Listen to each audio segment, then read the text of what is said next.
This 10-week program has done a lot for me. It really, as they say sometimes, I got wrecked by Jesus a little bit.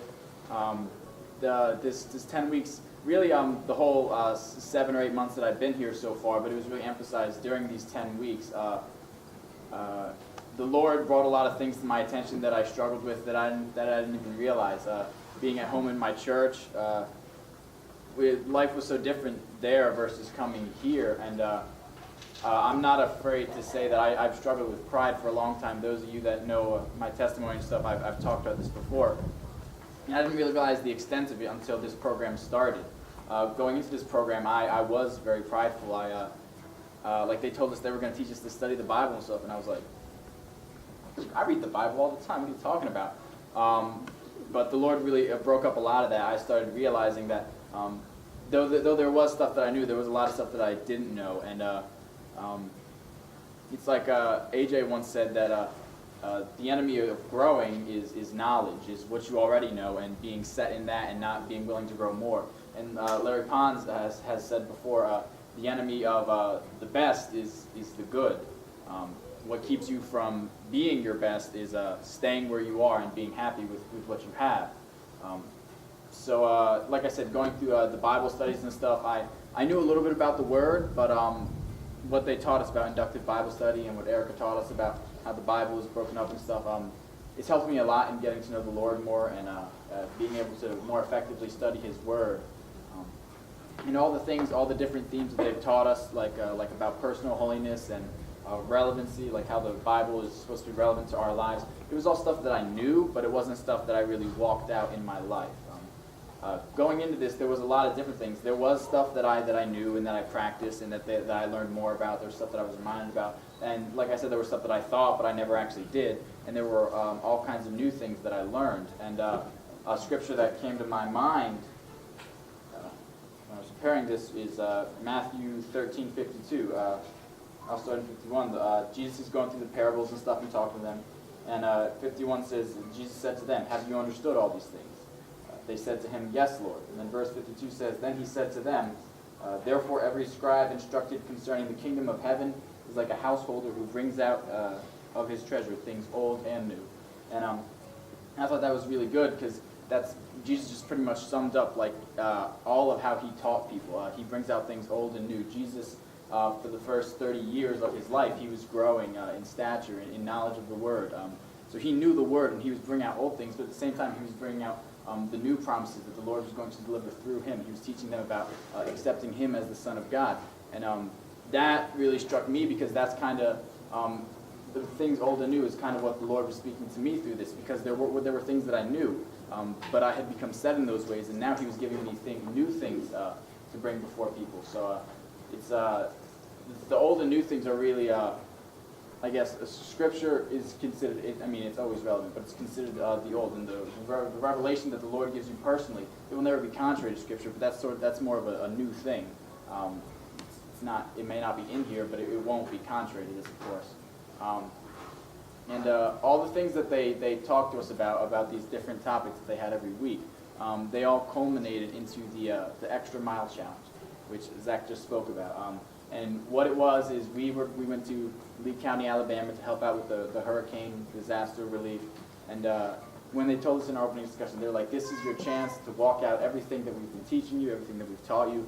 And going in there, that's the mindset that I went in with. I was like, I'm going to minister to people, and I'm going to do all this and that. But it was amazing to actually go there, and the people that, like Zach was talking about Napoleon and the woman with the prayer closet, the people there that had lost family members, that had lost everything, they ministered to me, and I know they ministered to Dustin and AJ and Zach. They ministered to us far more than we could have ever ministered to them. It was amazing to see, in the face of losing everything like that, just the hope that they still had, like that woman just thanking the Lord throughout the storm, despite what was going on, just thanking him. Napoleon, he was actually a recovering drug addict. He's been clean for 12 years now. And even though he lost his entire house and everything, he was talking with Dustin, and I overheard him say, I see a lot of hate in the world. That's all that we see on the news. But he said, this disaster, I don't believe it anymore. He says he saw the love that we had for him. He said he's seen people in the community come together in such a way. that he saw the love of Christ. He didn't say Christ. I don't know if he knew the Lord or not. He believed in a God. I don't know if he professed Christ. We talked to him about the Lord. But it was amazing that the Lord used that, a disaster like that. What the enemy means for evil, the Lord turns for good. Through that, he went from his mindset of everyone is evil, and everyone hates everyone, and everyone just lives to themselves, through a terrible disaster like this, a mile-wide tornado that went 23 miles. He was shown that the love of the world, the love that people can have for each other, which, like I said, it's just amazing to see the testimonies of the people there, how they were able to minister to us far more than we were able to minister to them. And they were so grateful and thankful, and they just had such positive attitudes. Just looking at my time as a whole here, Lord is still working on me, certainly. I think there's a reason that he has me here for longer than just the 10-week program and just the summer internship.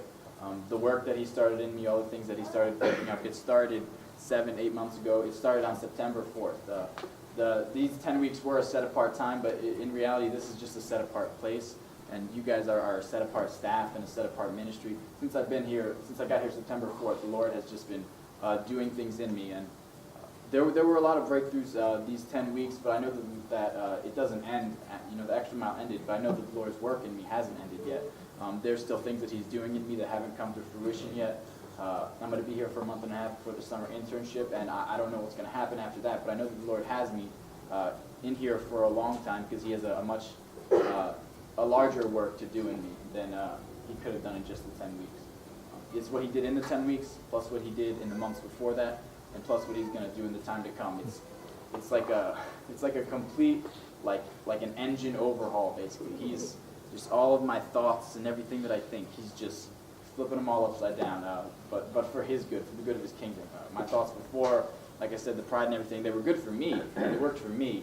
But there was a talk that Erica gave. I'm not sure if it was in the video we showed. I think it was in what she said afterward. It was during the Truth Project. If you've never seen that, it's very good. It's basically it's just a bunch of videos of a college professor just trying to find out what is truth and biblically, and it's very deep and philosophical. I didn't understand a lot of it, which is another thing that my pride that hurt when I didn't understand a lot of stuff. But thankfully to this amazing ministry and this amazing staff, I was able to grasp a lot of it that I couldn't have on my own. But Erica said something along the lines of a lot of people are trying to write their own story, but when we should be trying to find where we fall into God's story. So that was a very powerful thing to me, and in coming here, that's really what the Lord has been doing for me. That whole engine overhaul thing, like I said, my mindset and my pride, it was all good for me in writing my own story and finding out how I want my life to go. But now the Lord has been just tearing all that up and just putting in new things. He's showing me where I fit into his story and where I'm going to do the best for his good and not my own. So that was a little bit about my time here.